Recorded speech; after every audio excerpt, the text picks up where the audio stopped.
बिस्मिल्लाहिर्रहमानिर्रहीम। इस्लाम ब्यूटी में खुश आमदीद।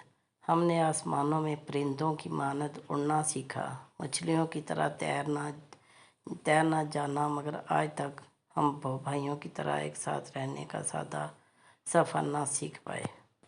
तुम्हारी तालीम तुम्हारा सबसे ख़तरनाक और ताकतवर हथियार है, इसे इस्तेमाल करो।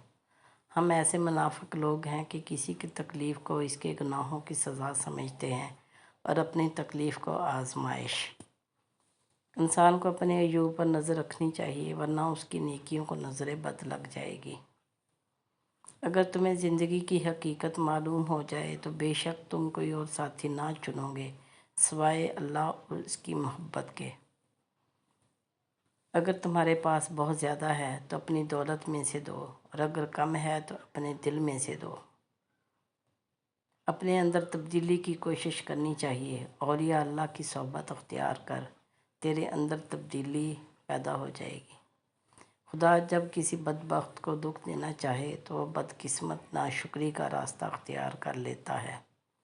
हमदर्दी वो ज़बान है जिसे बहरे सुन सकते हैं और अंधे देख सकते हैं।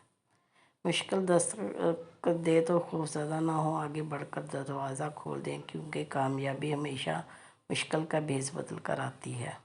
सब्र की एक बात बहुत अच्छी है, जब आ जाता है तो फिर किसी भी चीज़ की तलब नहीं रहती। आदमी तो गुज़र गया, चला गया, लेकिन अपनी यादें छोड़ जाता है।